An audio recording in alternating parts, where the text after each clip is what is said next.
Now it is my pleasure to welcome Reverend Paul Johnson, who will give our Easter sermon today. Easter is a celebration of the awakening of the earth after the apparent death of winter, of course, predates Christianity. In fact, the word Easter comes from the goddess Yostra, and it's always been about the awakening of human spirits with the glories of spring. And I feel so sorry for my compatriots and my relatives in Minnesota this morning because, you know, that so often happens, especially when Easter is in March, that the spring doesn't come through in time for Easter celebrations. But hopefully they can hark back in their memories to years that it did. But fortunately, as Floridians, every morning, just about every morning during the winter is an Easter moment, right? I think of that as I walk in our complex down in Stewart around a beautiful pond and everything is green. And I said, I'm experiencing an Easter moment. I don't have to wait until the calendar says it's Easter. And so I celebrate that fact of living in Florida. Isn't that wonderful about being here? But of course, also we celebrate today the continuing influence of Jesus, who went to the cross, the Roman equivalent of our capital punishment, such as the electric chair or lethal injection or gas chamber, and though, of course, much more torturous than our capital punishment today. And for a time, his followers were devastated. And then something happened. The desolation of Jesus' followers gave place over time to something else. He was transformed from being a man to being a symbol, a spirit, a presence that was felt to be imperishable. And it was in that faith that they went forth to spread his message. And of course, Jesus is present today, I think, in those that continue his message of feeding the hungry and clothing the naked and setting at liberty those who are oppressed. And I believe we may, similar to Jesus, experience a degree of immortality. Our spirit and our influence may live on beyond us. It is what we are able to give, to share with others, that lives after we die. And that degree of influence is possible for all of us. And thirdly, this morning, I think that we can celebrate the resurrection of human hearts and minds after the experience of loss. In fact, one of the dictionary definitions of resurrection is the resumption of vigor or restoration or revival. And think of the shock of Jesus at the time of his death. Some of them had expected him to be the Messiah, and that hope was dashed. Their friend had died a terrible death, and they felt terribly guilty because they had fled from him when he was arrested and when he was under trial. They were overcome by hopelessness and grief, but over time, that gave way to a revival of spirit and a commitment to a way of life. Now, loss is something that we all experience.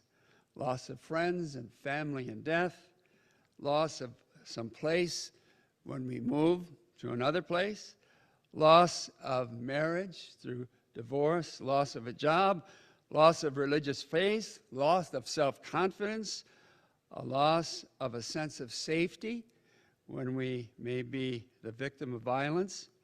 And I would challenge you this morning, who here present has not experienced loss in some of these ways?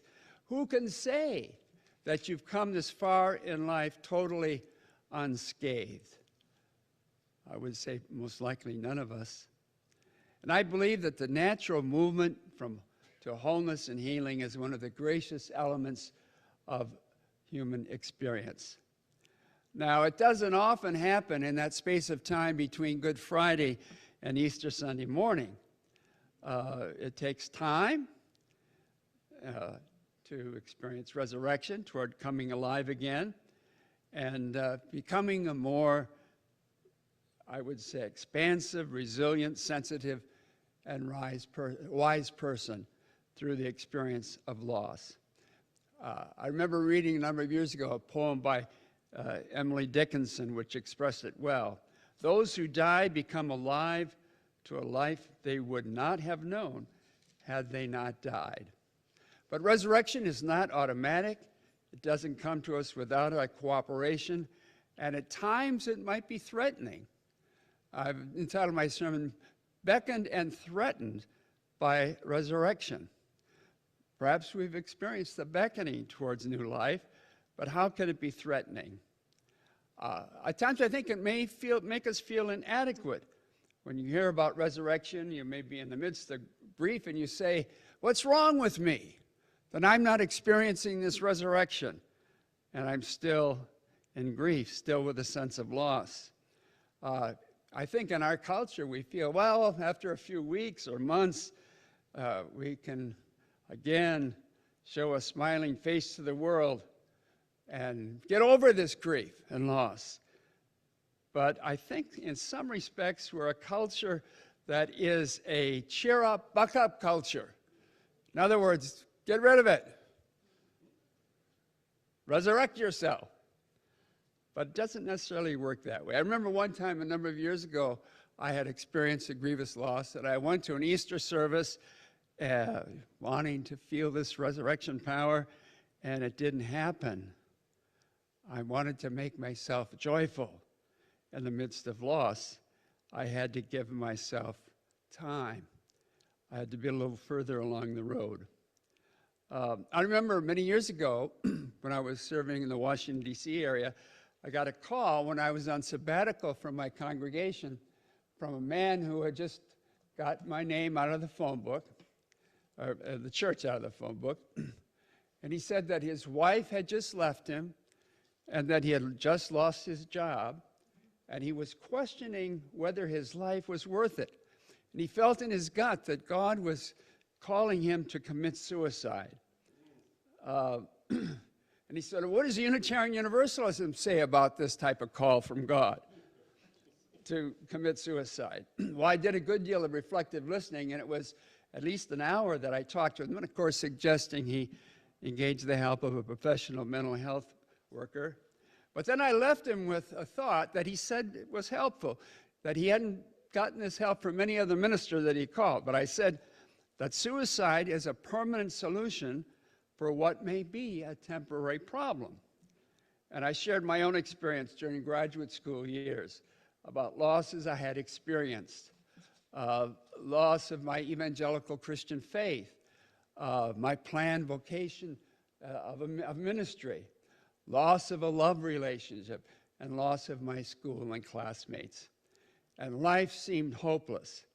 But at the core of myself, something said, keep going, and I did. And ultimately, I developed a rewarding career as a Unitarian Universalist minister. I was blessed with a wife and 2 children, and all in all, had found a good deal of joy and fulfillment in life. And sometimes, as I mentioned before, you can't say to others who are talking to you in the midst of their grief, buck up, cheer up, but you can listen and share experiences that you have had yourself. As my colleague in ministry, the late Clark Dewey Wells, once wrote, you don't uncork champagne and shout hallelujah for life all of the time. You just try to endure. And we can have that ministry of helping others to endure. And so this morning I realize that some of you may be in pain from recent losses, and it's understandable that talk of resurrection may be somewhat threatening or distressing. And secondly, for those perhaps further along in grief, talk of resurrection may be threatening because the thought of enthusiastically and wholeheartedly reinvesting oneself in life is downright painful. If you have loved someone in loss, you realize if you get involved in a new relationship, you may lose again and experience that pain again. Are you willing to take that risk? We are susceptible to be being wounded again, loving someone, taking a new job, seeking a new religious community, opening up to someone regarding our fears, we have a sense of risk and possible loss, and that may be threatening, to say the least. I remember after 6 years after leaving my evangelical seminary, I had discovered Unitarian Universalism, and I thought, well, maybe this is a way that I can be a minister where my head and my heart can be at one. But you know, I wouldn't dare say to myself and others, well, I'm going to study for the Unitarian Universalist ministry. What if my hopes were dashed again with this new faith? And I said, well, at least I know I'm going to study religion at the University of Chicago in a graduate setting, which I had admired for so many years. And of course, it worked out much better than that for me. It became a career and a way of life. So resurrection may be threatening to those in this stage of grieving and loss, but the question I always ask myself, what is the worst that could happen if I go to study religion for a few years at the University of Chicago? I was not in debt. I had some savings. I didn't have any other responsibilities, and I loved to study religion. What's the worst that could happen? Well, not too much, right? And thirdly, resurrection may be threatening because we have become set in our loss and maybe even enjoy some aspects of it and benefiting in some way. Do you think that's possible? Yeah. I'm reminded of a story I read several years ago from Alexander Sanders, who at the time was the Chief Justice of the South Carolina Court of Appeals. And he recalled coming home one day, and his young daughter was in tears. I think she was 3 years old. Her pet turtle had died, and she was brokenhearted. And despite the judge's promise to go downtown and buy her a new turtle, she didn't get cheered up by that thought. There was a certain, I guess, non-transferability of living things, even to a 3-year-old. She knew that a turtle is not a toy, and there is no way you can replace a pet. So, but the judge had an inspiration. He said they would have a funeral. Well, what's a funeral, Daddy? She asked. And he said, well, it was a party with ice cream and cake and balloons and lemonade. And all the children from the neighborhood would be invited. And they would talk about how much the turtle had meant to her. She was smiling and happy. And then the unthinkable happened. That turtle moved. In just seconds, the turtle was moving around lively and well. The judge didn't know what to say. But his daughter did. She looked up at his father and said, "Let's kill it."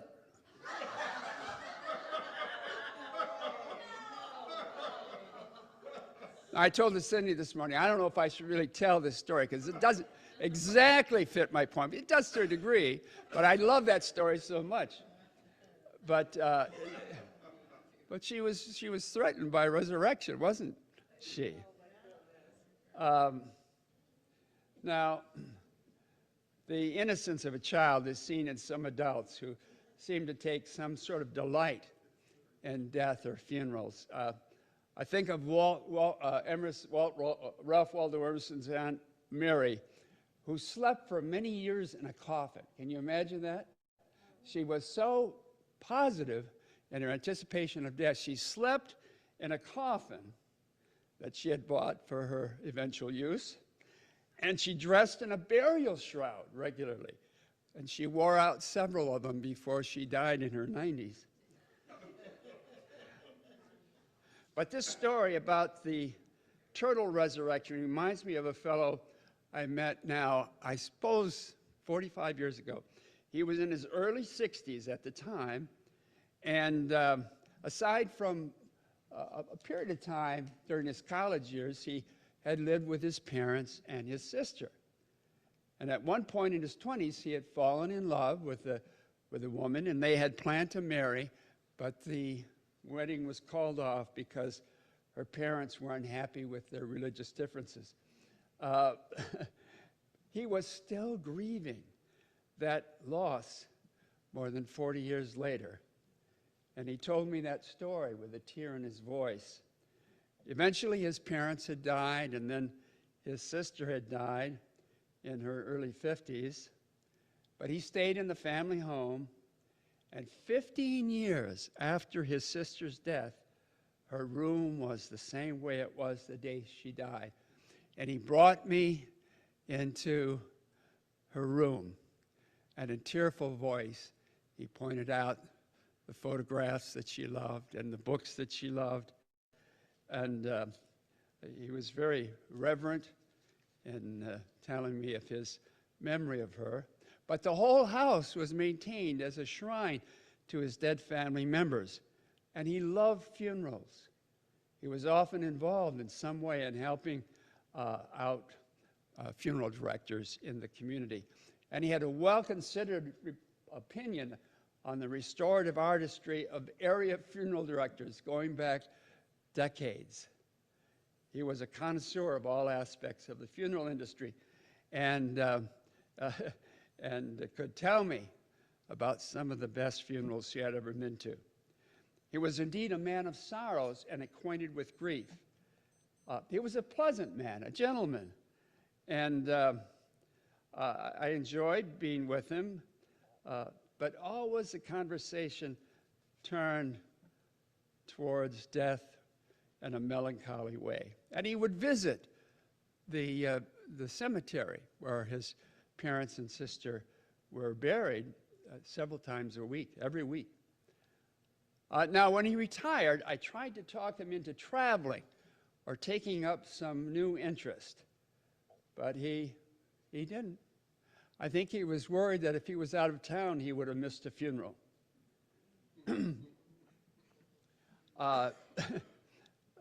So often I would say to myself, oh, I wish that Alvin would have a torrid love affair. And by gosh, it happened. He was seen around town in the company of a woman, a widow. He had a smile on his face and a spring in his step, but then the whole thing turned sour. It was short-lived, and he began to revisit his old ways. Now, I don't share this story necessarily to criticize him, but that he gave me a very important life lesson to respect and even hallow the past, but not to be engulfed by it, not to be threatened by resurrection. I remember that story of Woody Allen in his movie Annie Hall. Perhaps you do as well. A man goes to a psychiatrist complaining that his brother-in-law, who lives with him, believes he is a chicken. Believes he's a chicken. And so the psychiatrist says, well, describe the symptoms. Maybe I can help. And the fellow says, well, he cackles a lot, he pecks at the rugs and furniture, and he makes a nest in the corner. Well, the doctor thinks for a moment and says, well, that seems like a pretty common neurosis. I think I can help him. I can maybe even cure him completely. Oh, no, says the man. We wouldn't want that because we need the eggs. Now, I remember laughing when I saw that movie. But at times we may cling to our pathologies in full or in part because they are useful to us. We need the eggs. Some people prefer these little deaths to robust health because they need those eggs. We are threatened by health, by new life, by resurrection.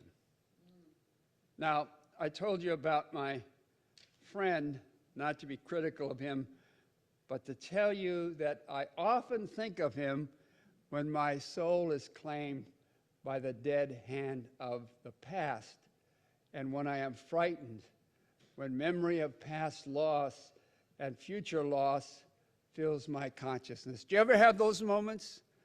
You realize that death is coming, or that loss is coming to one of your kids, and coming to you eventually.